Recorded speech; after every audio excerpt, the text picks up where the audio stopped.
Imagine a world lit only by fire and fear, where survival was a daily struggle.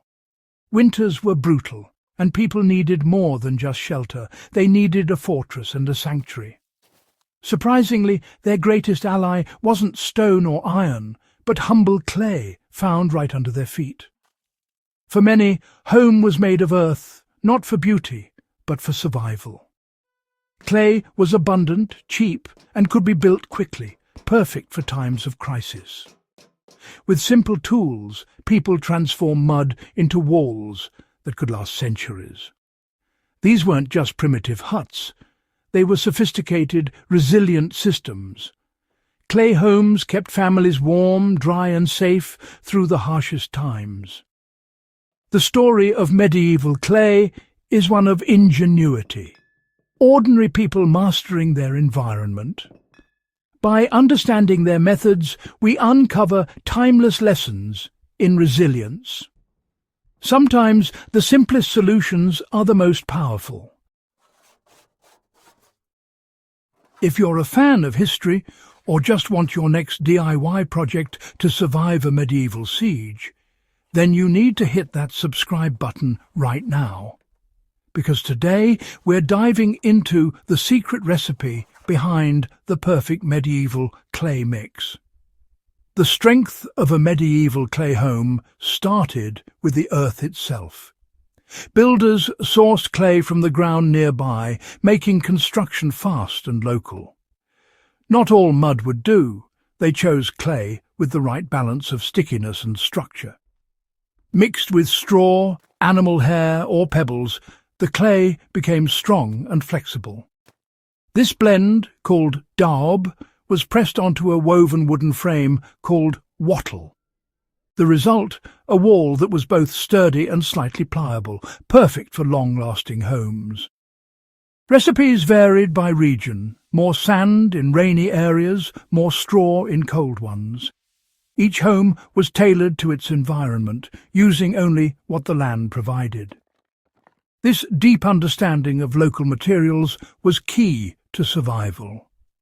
Medieval builders were natural engineers, adapting to every challenge.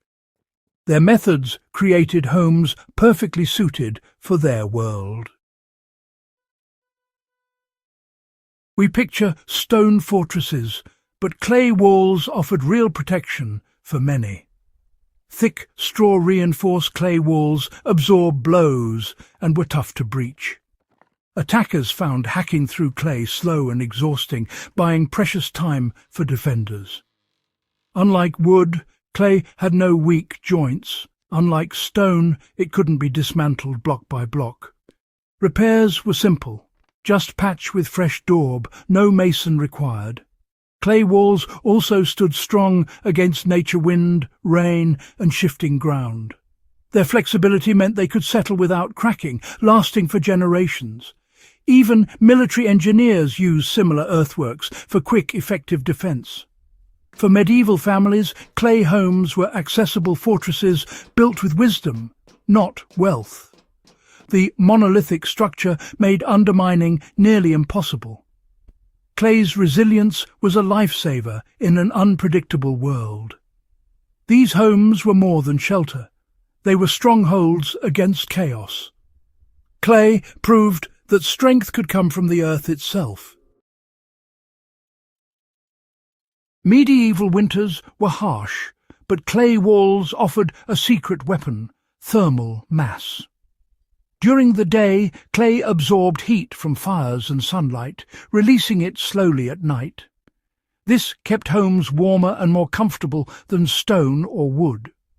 Clay walls also breathed, absorbing and releasing moisture to prevent dampness.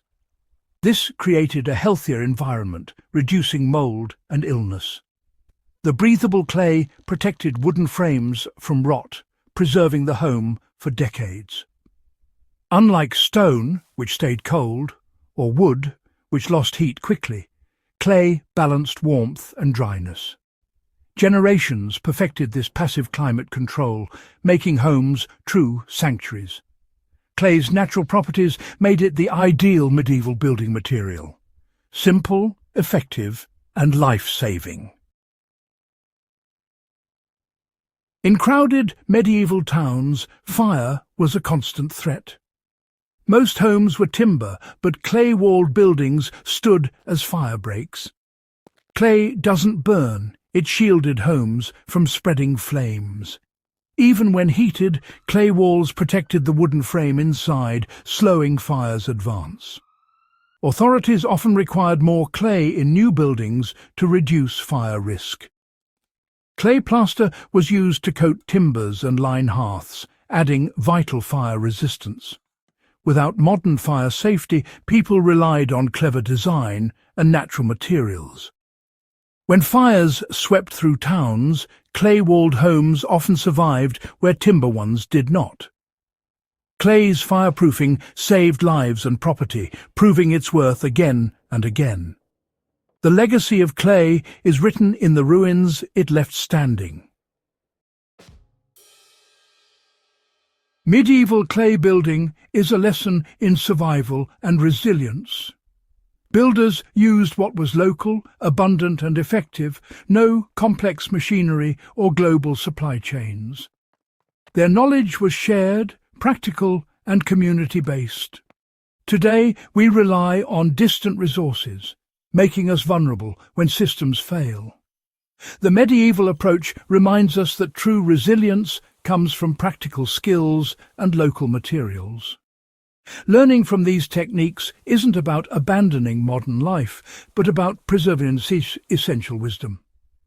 Clay's principles, thermal mass, breathability, local sourcing, are still relevant.